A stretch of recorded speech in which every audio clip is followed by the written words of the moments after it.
अमावस की काली रात थी।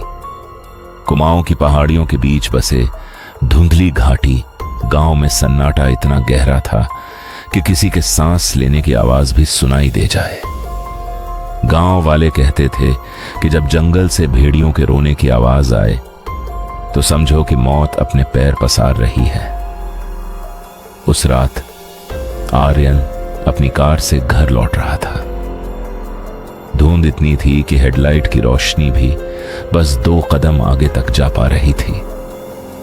अचानक सड़क के बीचों बीच एक विशालकाय आकृति दिखाई दी। आर्यन ने जोर से ब्रेक लगाए। कार के टायरों के रगड़ने की आवाज शांत होते ही चारों तरफ फिर से वही कब्रिस्तान जैसा सन्नाटा छा गया। आर्यन ने देखा, सामने कोई नहीं था। उसने राहत की सांस ली और जैसे ही कार स्टार्ट करने के लिए झुका तभी उसे लगा कि गाड़ी की छत पर कुछ भारी गिरा है। ठप, गाड़ी की छत अंदर की तरफ थोड़ी दब गई।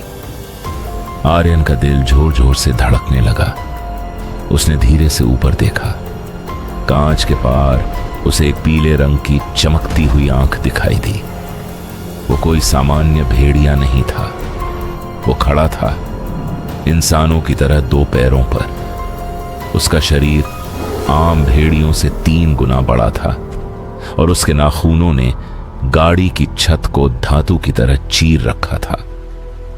उसने अपनी खूंखार आवाज में एक अजीब सी चीख निकाली जो किसी जानवर की नहीं बल्कि किसी तड़पते हुए इंसान की लग रही थी।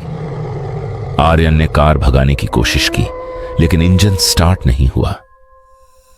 तभी गाड़ी का ड्राइवर साइड का शीशा किसी पत्थर की तरह चकनाचूर हो गया। एक ठंडी, रोएदार और लहूलुहान पंजा अंदर आया और उसने आर्यन के कंधे को दबोच लिया। आर्यन दर्द से चिल्लाया। उसने जैसे ही पलट कर देखा उसे अपनी आंखों पर यकीन नहीं हुआ। उस भेड़िए के चेहरे पर खाल नहीं थी। वहां एक चेहरा था, बिल्कुल आर्यन जैसा। वही आंखें, वही बाल, बस हर जगह खून और दरिंदगी। वो भेड़िया नहीं था, वो उस सांप का रूप था जो उस घाटी में भटकते हुए लोगों को अपना शिकार बनाकर उनकी जगह ले लेता था। उस शैतान ने आर्यन के कान के पास अपना चेहरा लाकर धीरे से फुसफुसाया। अब तुम बाहर जाओ। अगली सुबह जब गांव के लोग वहां से गुजरे तो उन्हें कार खाली मिली। कार की छत पर भारी पंजों के निशान थे और सीट पर खून के छींटे। उसी दिन दोपहर में आर्यन गांव में वापस लौटा। वह मुस्कुरा रहा था लेकिन गांव के पुराने कुत्तों ने उसे देखते ही दुम दबा ली और डर के मारे रोने लगे। आर्यन ने अपनी शर्ट के नीचे छिपे उस गहरे घाव को सहलाया और धीरे से मुस्कुराया। अब वो आर्यन था, लेकिन एक अजीब बात थी। आर्यन के घर के अंदर सब कुछ वैसा ही था जैसे वह छोड़ गया था, सिवाय एक चीज के। उसके कमरे में रखी पुरानी तस्वीरों में जहां जहां उसकी फोटो थी वहां अब उसकी जगह एक काले धुएं का साया दिखाई दे रहा था। और सबसे भयानक बात, उसके ड्राइंग रूम की दीवार पर एक पुरानी डायरी खुली पड़ी थी जो आर्यन ने कभी खरीदी ही नहीं थी। उस डायरी के आखिरी पन्ने पर ताजा स्याही से लिखा था, मैंने शरीर तो ले लिया लेकिन इस शरीर की यादें मुझे अंदर से खा रही हैं।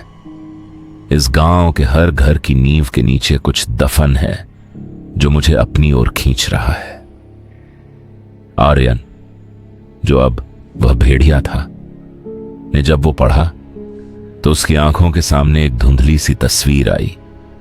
गांव के बीचों बीच स्थित वो प्राचीन कुआं जिसे पिछले 100 सालों से किसी ने नहीं खोला था।